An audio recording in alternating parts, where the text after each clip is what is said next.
and say good morning, One Heart, One Mind Center for Spiritual Living, and anybody who happens to be finding us. And I would like to welcome Ira and Julia, our old friends. Yeah. We're going to kick us off with some music. Yay. Morning, everybody.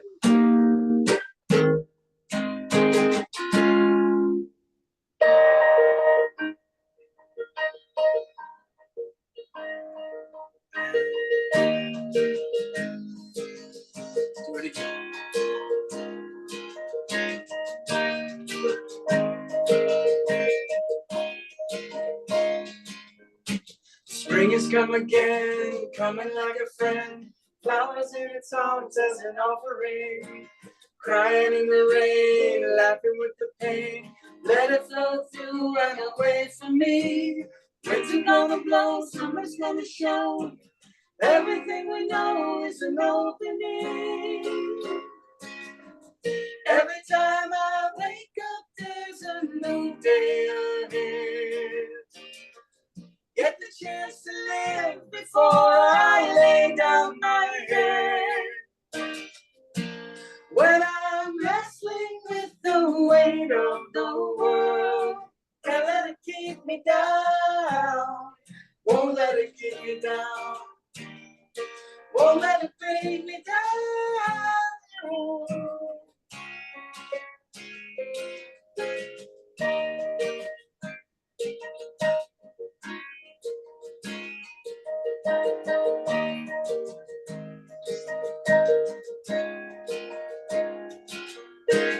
Colors in the air, changes everywhere. Embers in the ashes are glistening. There's no holding on, life is moving on. Offering a song that is lingering. Every time I wake up, there's a new day ahead. Get the chance to live before I lay down my head. When I'm wrestling with the weight of the world, can't let it keep me down. Won't let it keep me down. I won't let it bring me down.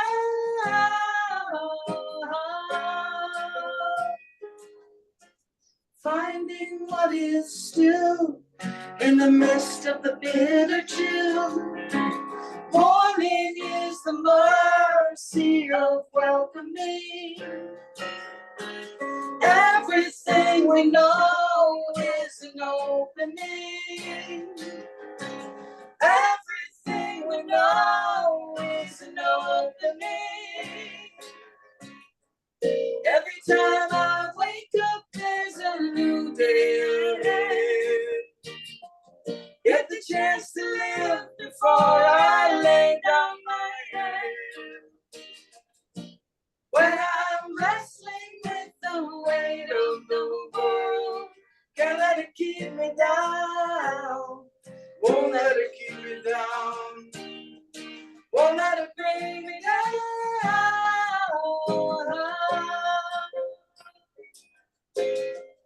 Every time I wake up, there's a new day ahead. Every time I wake up, there's a new day. There's a new day ahead. Every time I wake up, there's a new day ahead. Every time I wake up, there's a new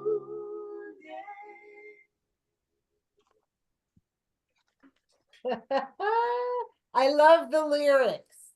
I love the lyrics. Every day I wake up, there's a new day ahead. And isn't that really, that's kind of what this season is all about. It's like, yeah. one more day. One more day. One more day. It's wonderful. The continuity of life. There you go. And of God and of spirit, or whatever name you want to call it. Good morning, Lisa. I see you popped on with us. Nice to see you. And I'm going to invite our practitioner of the day, Rob McGregor, to kick us off with a prayer and some words, I'm sure. Do you want me to help you? I think nope, I think I got it. I got it. Sorry. No worries. Okay. Hey, today's topic is the transformation of resurrection, and I know there's very little chance of overlap between what Michelle has to say and me. I'm really out there today. I suggest that resurrection is being born again, not in Jesus, but into the God that you are. And that this is made obvious by direct experience of the many qualities of God in your life. There are many qualities of God, but the greatest of these is love. Now, I'm going to throw out some ideas that you might find radical. My orientation is that the qualities of God just might exist in a kind of hierarchy, and achieving a state of ultimate love might be difficult. I suggest that this state is attainable through the God qualities that are hierarchically directly beneath it, the qualities of peace and joy. And you do this in meditation by navigating within your own consciousness. Navigation within consciousness is different from navigating in three dimensions. You don't move forward, back, up, down, right, left. You find your way through the vast realm of your consciousness by moving toward or away from the various qualities whose location within your consciousness you can feel. For its part, peace is attainable by tracking and locating and acquiring the state of serenity. Joy is attainable by tracking and locating and acquiring a state of ecstasy. Now, here's the weirdest part that is probably not intuitive. I maintain that the states of ecstasy and serenity can be attained simultaneously. Ecstasy and serenity may seem to be mutually exclusive states, but I submit that they are not. I suggest to you that they can be approached together, and when they are maximized together, the result is transformative and can be felt to be a rebirth, a resurrection, if you will.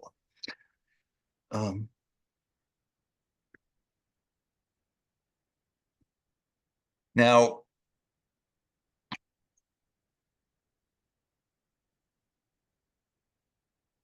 sorry about that.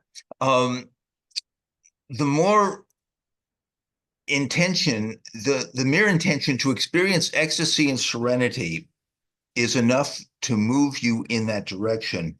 Not only is this possible, but it's fun. Why do this? In my experience, this is the backdoor entrance to the state of love. So I don't know if anybody will have any luck with this, but good luck with it, because it is something that has been transformative in my life. And to paraphrase Harry Morgan Moses, I suggest that you think on these things, meditate on these things, and explore the possibilities. And speaking of invitations, I invite you to settle back and relax and close your eyes if you wish, and know with me that there is consciousness, which is exactly what we are. And by simply turning our attention to the good in our life, we invite that good into our life. We maximize that good into our life. And we transform our lives into a better experience for us and for those around us. And right now, I am knowing for everyone here that the good is running rampant, that we are letting so much good into our lives that we can feel the difference, and we can say, we are so glad we came here today, because this one experience of being together, to be in the mindset of the science of mind, and the mindset that is created by Michelle's talk and by the music we have from the Levins, that we will benefit from this, and we will have a happier experience for it. I am so grateful that this is so. I am happy that this is so. I am declaring the truth of this, and I am saying right now, as we say together, and so it is. Oh, And per our oh, yes. tradition, Let me get it. Here we go.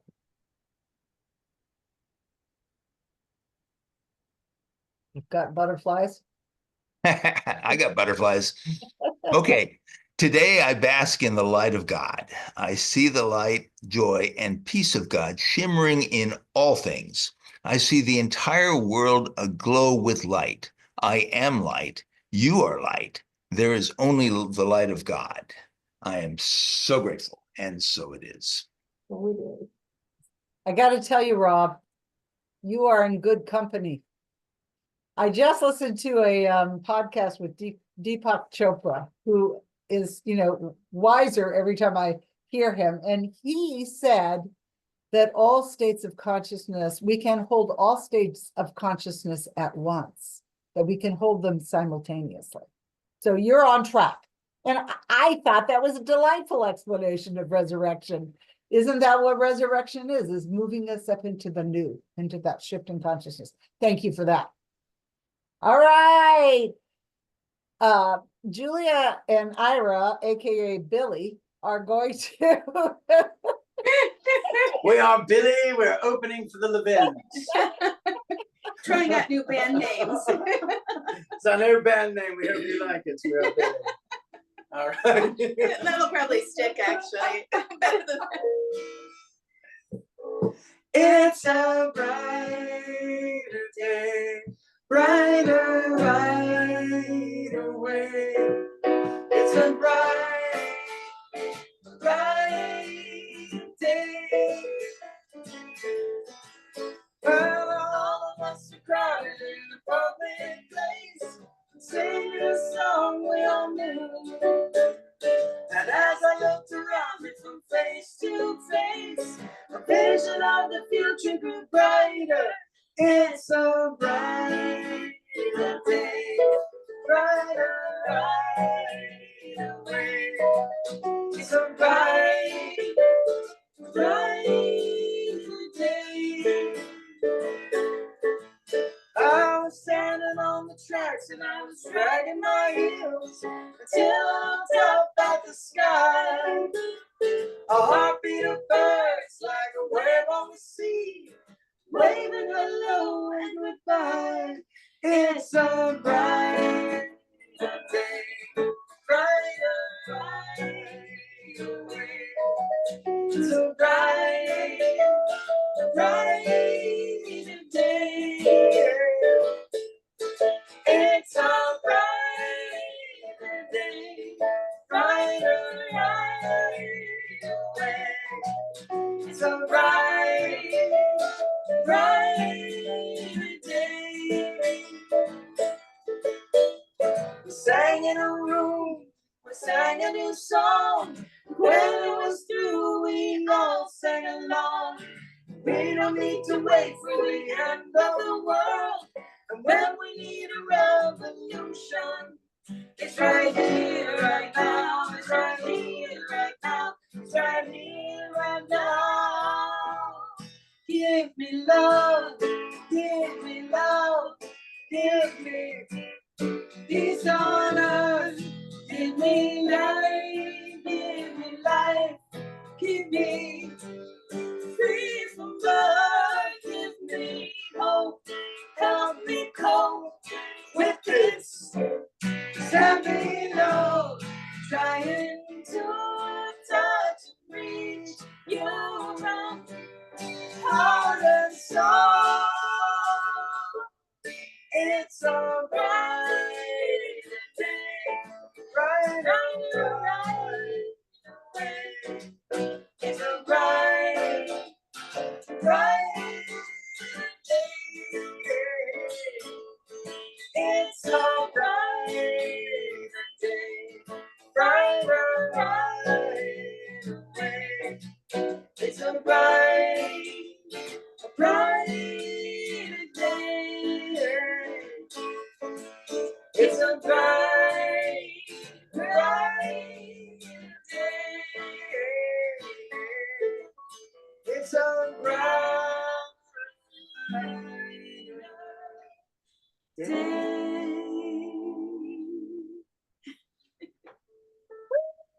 Yes, it is. Yay. That was great. We're all about brighter, wonderful, delightful days. Yeah, isn't that resurrection? Every time the sun comes up. Well, good morning again, and welcome to One Heart, One Mind Center for Spiritual Living. And always, I like to say this, if you're in real time or replay, I'm just glad you're connecting with us and glad you're here with us today. I love looking at all the little squares. I think I'll change it to gallery view for our Facebook, speaker view for our Facebook people, though. That might be easier for them. And it's always my intention that something that you experience in this service will deepen your connection with the divine presence that is already within you and remind you of the magnificence of your own being. And then to allow that magnificence to express itself as good in your life and all of the people that you might touch. So today, and I kind of said a little bit of something about this earlier, that I was going to be spiritually irreverent today a little bit. I'm going to do something completely out of character for me. I'm going to start off with a bit of humor. And when I first got this idea, I thought, oh, I can't do that. Somewhere that young Catholic girl in me thought, this is a sacred day. This is just a little too sacrilegious. But then I thought that's exactly what we need today. A little sacred irreverence. So here's the story. So the story goes that a woman woke up one morning to find her dog lying on the back patio, covered in dirt, just covered in dirt. And it had a rabbit in its mouth. And the rabbit wasn't bloody, it was just dirty. But she knew that her neighbor's kids raised blue ribbon rabbits. And so she instantly thought, oh, it must be one of their rabbits. So she took the rabbit away from the dog and she went inside and she washed the dirt off of this thing. And she thought that she could get it back in the cage before the neighbors got home. And she said it was a little stiff, but that she'd heard that some animals play dead when they're afraid. So she rationalized that that might be the case here. So then after she cleaned the rabbit up, she took it and she put it back in the cage in their backyard and she raced home. And not 30 minutes later, she heard a blood-curdling scream. So she went out, she asked her neighbor, what's wrong? And the neighbor said, well, one of our rabbits died 3 days ago and we buried it and now it's back in the cage. I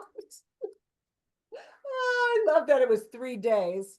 Get the connection. Just a little humor to brighten up our day here and a reminder that it is better to be completely honest, because while our intentions may be good, we might not have the full story. This woman clearly did not have the full story.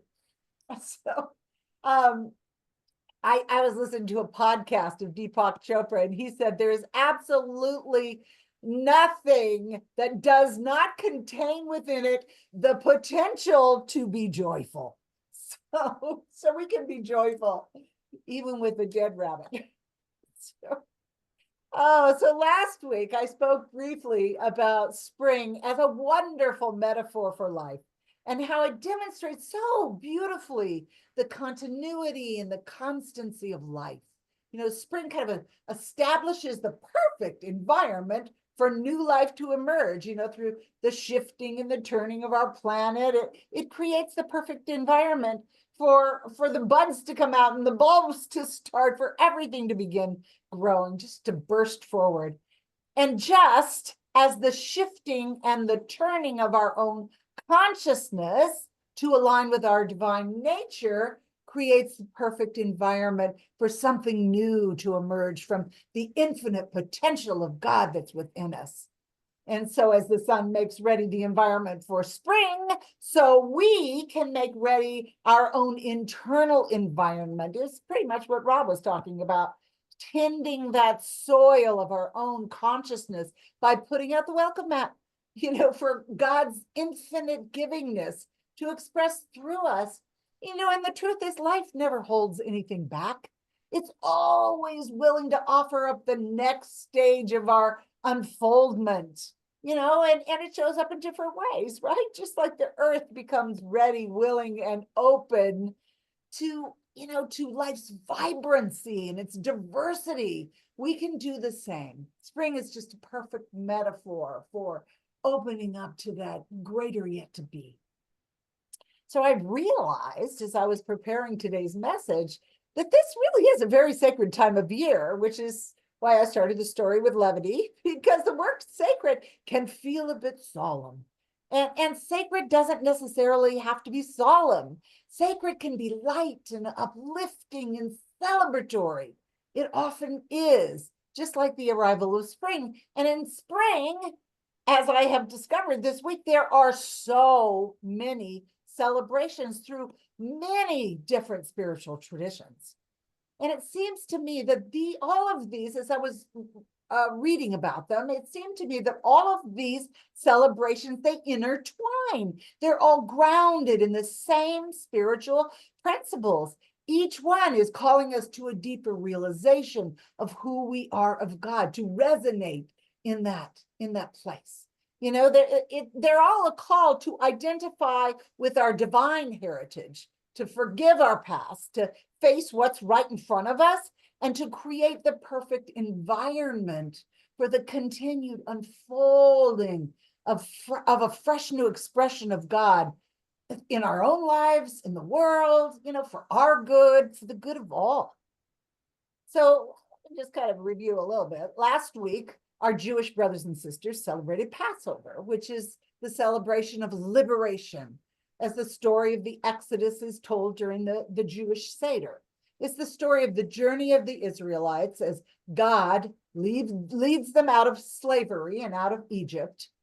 And the story comes alive for us personally as we awaken to the potential within us for our own liberation, that we are empowered to shed the shackles of our false perceptions and to move into the freedom of what's possible for us as divine beings.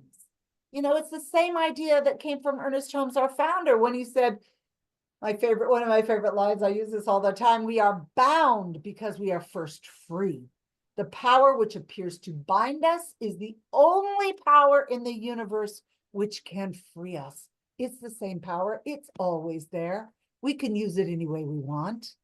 So as the Israelites awaken to that place of liberating power within them, so can we.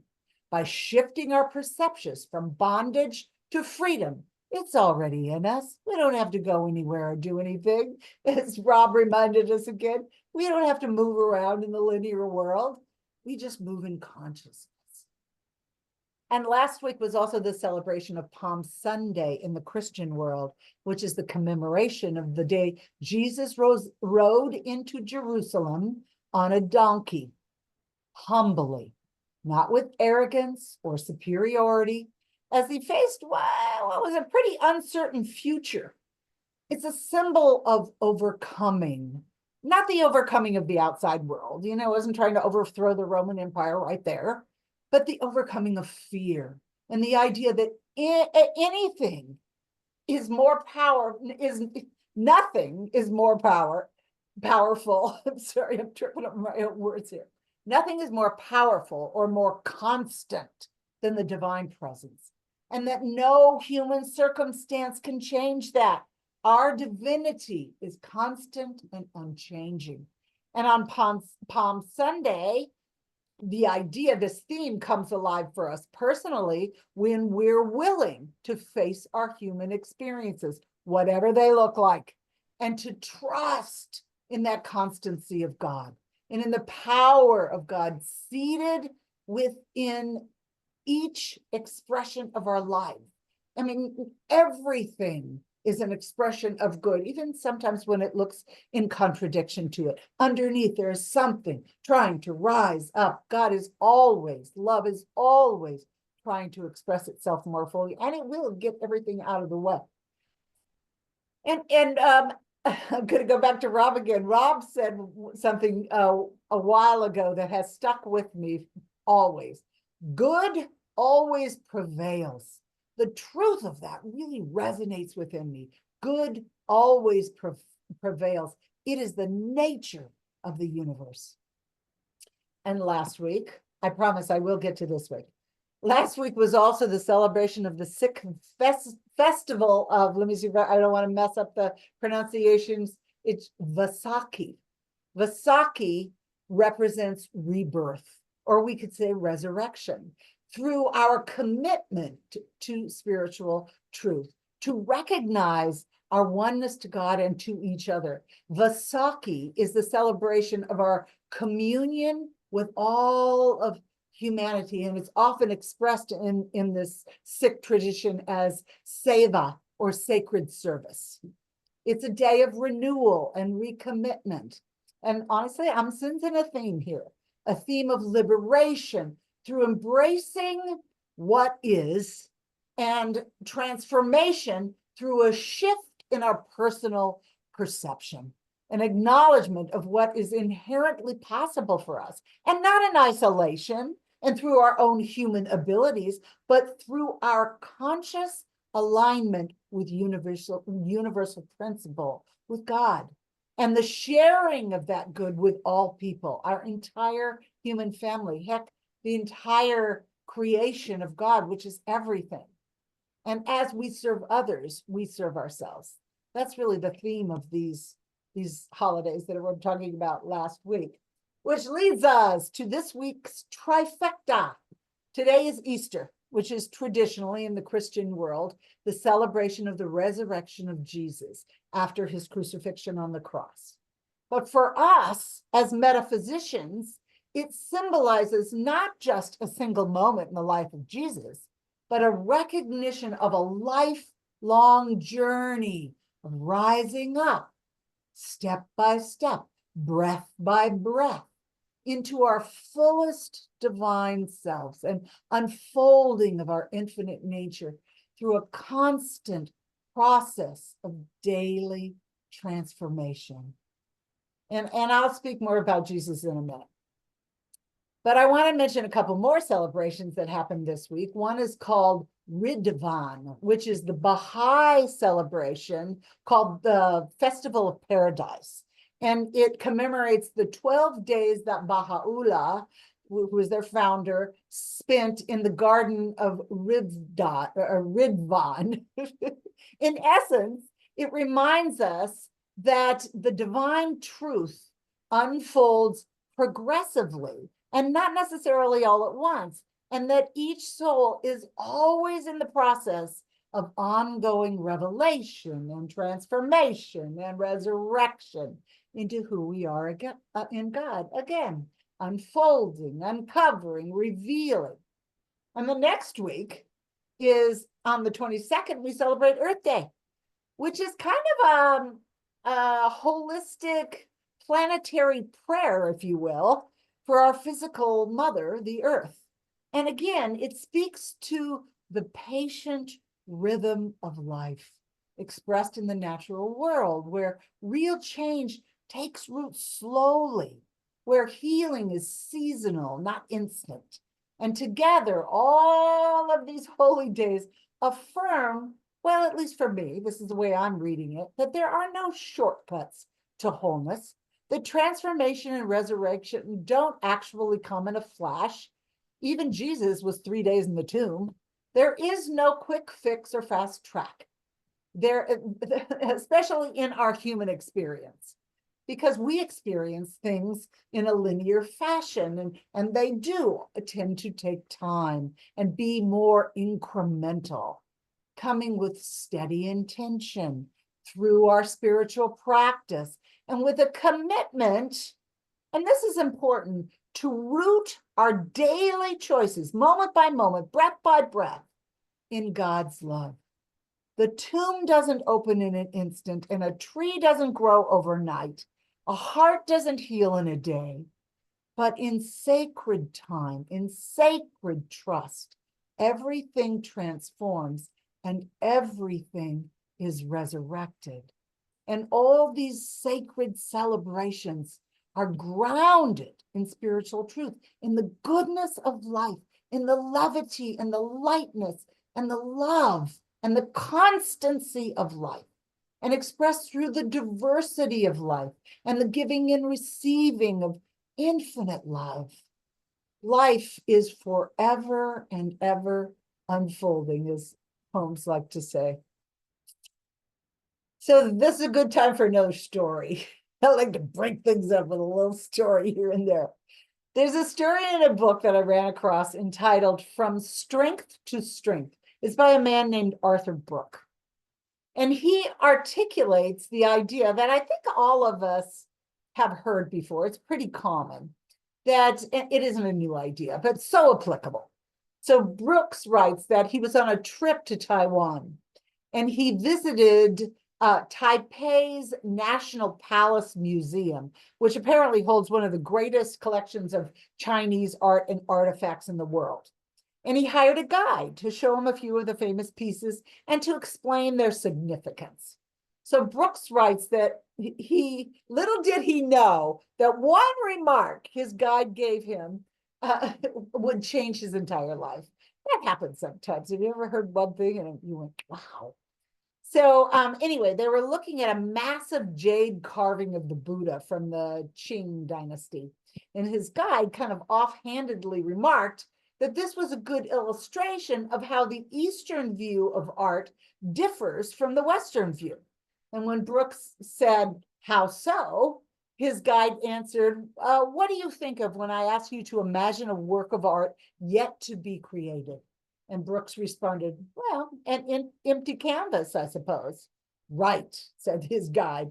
That's because Westerners see art as being created from nothing. In the East, we believe the art already exists and that our job is simply to reveal it.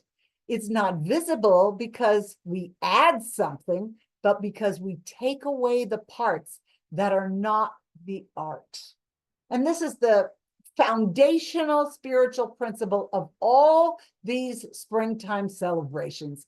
The seed is already within us. It's already within nature.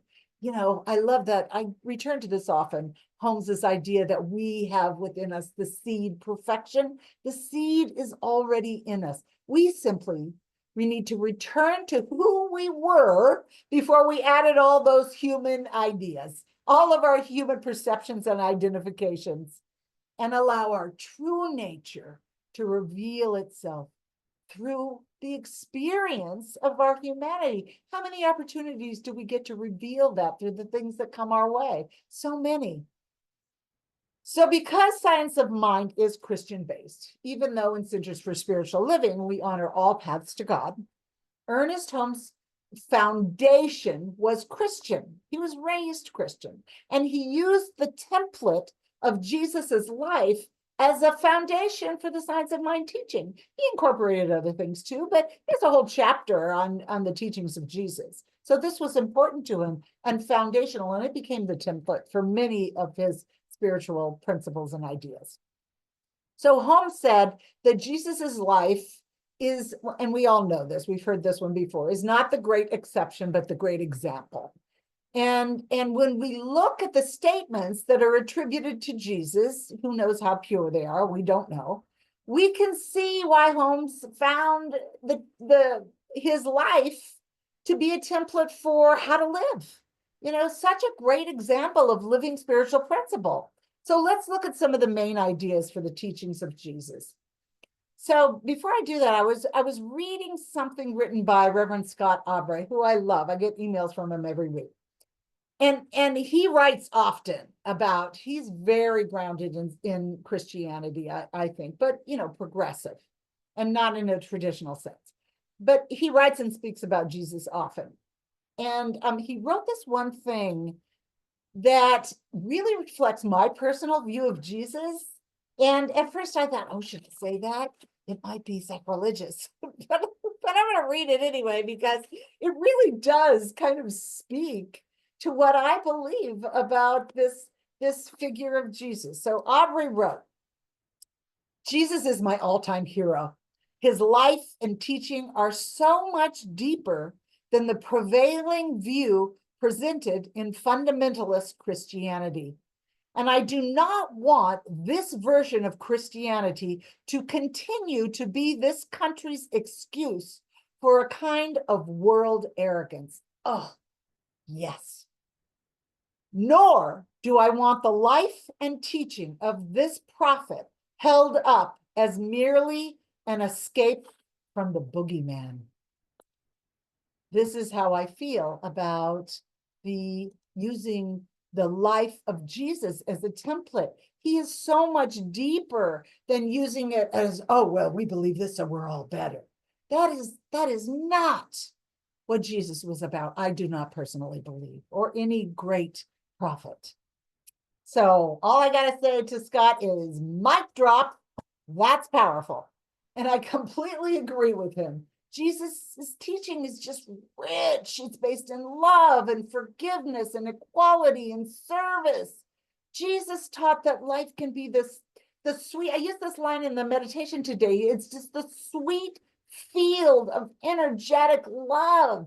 And I believe that it is, and something, there's something in his teaching that touches that higher expression of ourselves. He tapped into the vibration of energetic love, and it animated his heart clearly, and it can animate ours. The same experience is open to us. And honestly, there was nothing special about him, only that he knew who he was in God. He wanted everyone to take the message of love, of forgiveness and empowerment, and use it as a guide for their own lives. So some of the standout teachings of Jesus, I don't know what the standout teachings for you are, but the top of my list is the message of love. He made it clear that love is the overriding power of the universe. I often use love synonymously for God. Above all else, Jesus taught love, that love is always the way forward. He told us, love our neighbor as ourselves. Sounds so simple, right? Have you tried it? It's not so simple. But when we touch love in ourselves, when we feel that resonance of love within ourselves, then we can feel it in others. Or how about love your enemies? He was telling us fear, aggression, hate, change that energy will get us nothing but more fear, aggression, hate. That energy just begets more of the same. And that we have to rise above it and feel the truth of who we are. And how about the Last Supper? Just a few days before he was crucified, he told his disciples, a new commandment I give to you, that you love one another, even as I have loved you. He didn't tell them to love him or respect and honor him only. No, he said, love one another, because he knew that love is the fabric, the foundation, and the constancy of universal truth, of life itself. Love each other. There's his message. And then he taught that forgiveness clears the path for the expression of this love. And the Easter metaphor itself shows us the path of our transformation and our resurrection. It has betrayal written all over it. So, if we're going to get to the transformation and resurrection part, we're going to have to go through the forgiveness part. It's through unconditional love and forgiveness that we go through transformation and resurrection. And we all have the opportunity to forgive over and over again. That guy that cut us off, that thing that we thought somebody did to us that, oh my gosh. We bless those that we think have done us wrong, because through this, we learn who we truly are. We have to ask ourselves, where in our lives are we being invited to a deeper level of forgiveness? I can make lists. We have to bless all persons, all situations, all events, because honestly, forgiveness is freedom. And if this guy could forgive while hanging on the cross, so can we. I mean, can anyone ignore the power of forgive them, Father, for they know not what they do? I mean, really, just the act alone of forgiveness, seeing only love, moving from fear to love, releases us from the bondage of the world, from what we think we see, that not even death can harm us. That's powerful. And Jesus taught us to be fully present and to participate with life right now in this moment. He got there before Ram Dass, at least in the linear physical world. He got to be here now, to be more fully present with whatever's in front of us, to give ourselves to the moment completely, because I've said this over and over again. Here is the power moment. Here and now is where we access the presence of God. Here's where we stand beyond time and space, and we open to the flow. That powerful forgive them, Father, wasn't just about forgiveness. It was about allowing himself to be fully present with what was happening right then. And we can allow ourselves to be fully present with whatever's happening to us in the moment, to stand in the power of love. Jesus, in that moment, allowed himself to be fully present, even in his pain, inviting us to stand on divine truth as we engage with the daily challenges that we meet in life, because we know there's always going to be them, but they aren't such challenges when we're grounded in the moment and standing in the flow and trust. We can hold a new vision for ourselves from that place. So I've said a lot of stuff. The bottom line of the Easter story is that we're all divine. No matter what we've thought of ourselves before, no matter what we've ever done in our lives. Remember, I'm a recovering alcoholic, just hit 25 years. No matter what we've done, did some things I wasn't proud of. No matter what opinion we or others have had about us, no matter how we're crucified, we're divine.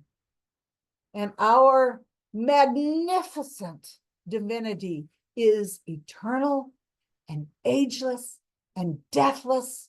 It's the part of us that is perfect even when we're having an imperfect experience. It's the part of us that knows just what to do when we're facing confusion and fear. It's the part of us that is never alone, can never be harmed or violated or endangered in any way. It's our God self, which is continually and constantly being transformed and resurrected. Let's revel in that as we move into prayer. So I know that all there is God, that this is the overriding vibration and goodness and wholeness. And we are all within its loving embrace, within its loving heart, beating as it does.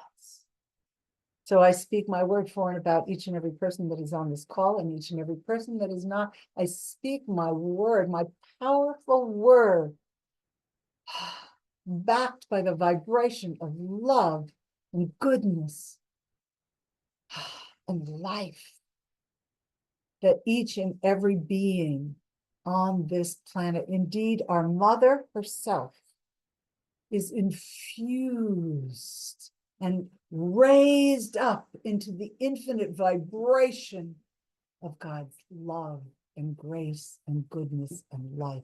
And it expresses as our collective good. And I know this is so, and I'm so grateful for it. And that gratitude allows us to receive and continue the cycle of giving and receiving and the infinite givingness of God. So it is here we rest And it is here we celebrate and laugh and giggle and sing and dance in delight. I can't remember who said this line. I'm going to have to look it up. It will roll in ecstasy at our feet. It has no choice. So we say together, and so it is. So it is. All righty, we are all resurrected. Oh, let's see. I'm going to go back to my gallery view here. So a very non-traditional Easter service, but I wanted to connect it to everything that's going on in the world, in the vibration of all the various different aspects of spirituality as we celebrate who we are and what we are. So I have no idea. Lisa, it might be you. Yeah, okay, I'm going to unmute you, sweetheart. Design. Tis I. And Yes. I did this time open my ways to give here. So I'm going to share that. Okay. Yes. Well, this is our time in this spirit of resurrection to give in a joyful manner. And obviously, most of us, I think, use Venmo. But if you wish to mail your donation, there is an address on the screen for Reverend Michelle, which I'll read for anybody who might be listening on Facebook. 1338 Idaho Avenue, Escondido, California, 92027. Excellent. All right, now I'll put up the other. So we have a little giving blessing coming up. We do. Here it is right here.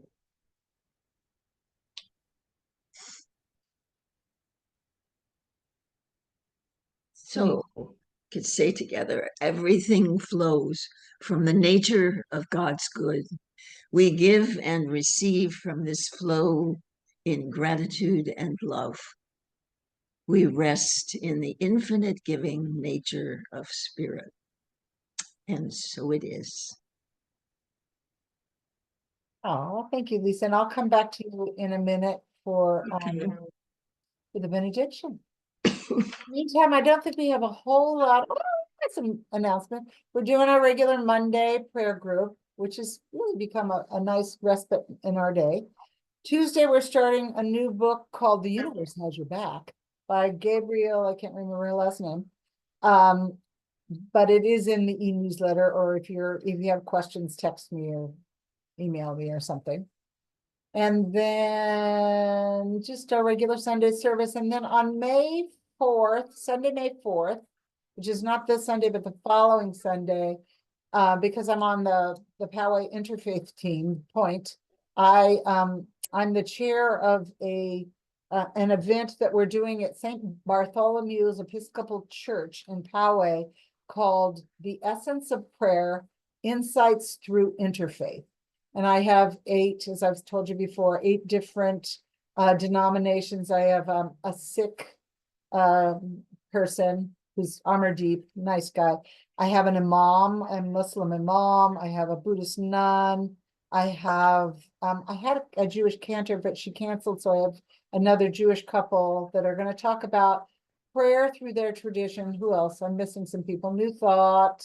I have a Catholic priest coming, Father Jay, and they're just going to say a little bit about what prayer is through their tradition, and then we're going to offer prayers for world peace. And then our closing will be a collective prayer for world peace. So I'm really excited about it.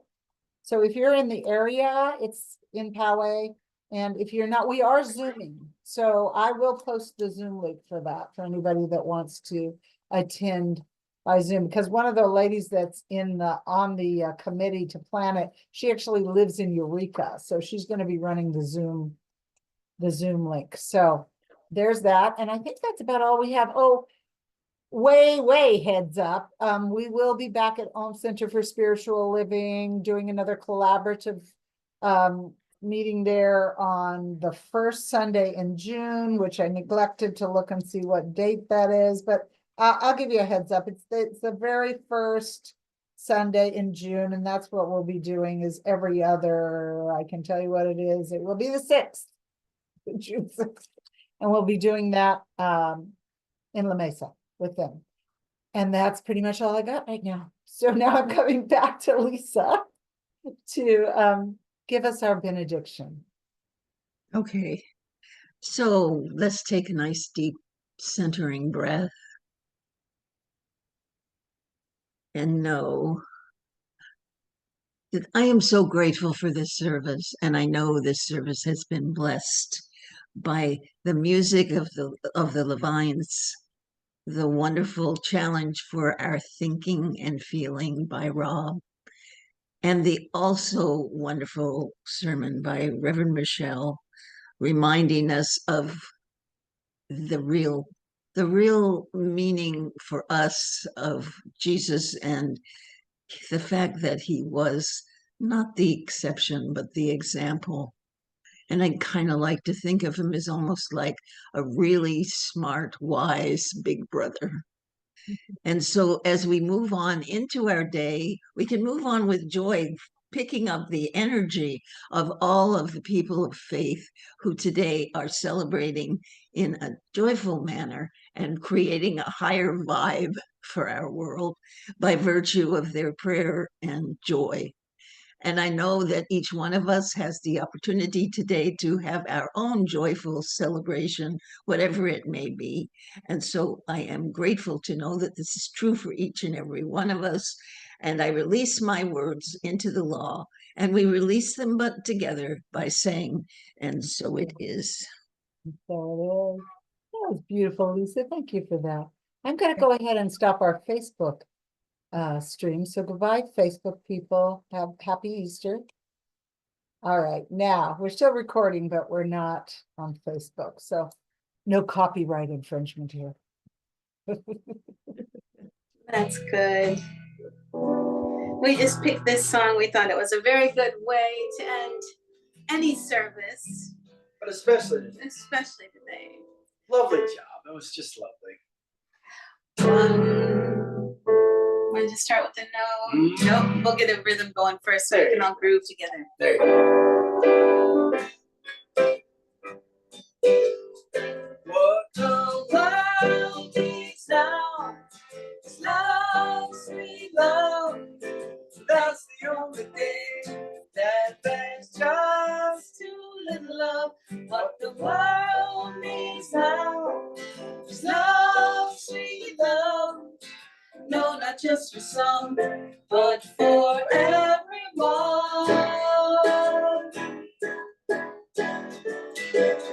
Lord, we don't need another mountain. There are mountains and hillsides enough to climb. There are oceans and rivers enough to cross. That's thanks to the end of time. What the world needs now is love, sweet love. That's the only thing that there's just too little love. What the world needs now is love, sweet love. No, not just for some, but for everyone.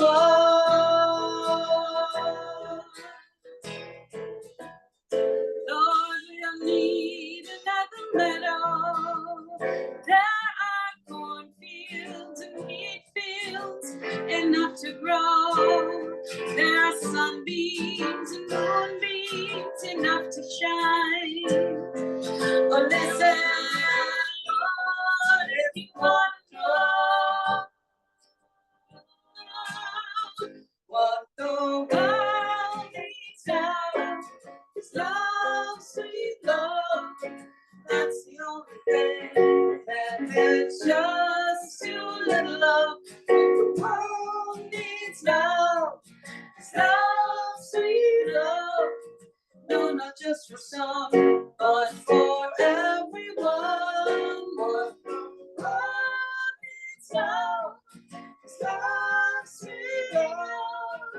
That's the only thing, that there's just too little of what the world needs now. It's love, sweet love, no, not just for some, but for everyone. What the world needs now. It's love, sweet love, what the world needs now. It's love, sweet love, what the world needs now. It's love, sweet love, what the world needs now. Is love, sweet love. Oh, yes, it does. I love that song. Back around. Thank all you the for way. that. Okay, so I'm gonna stop the recording. Goodbye, recording.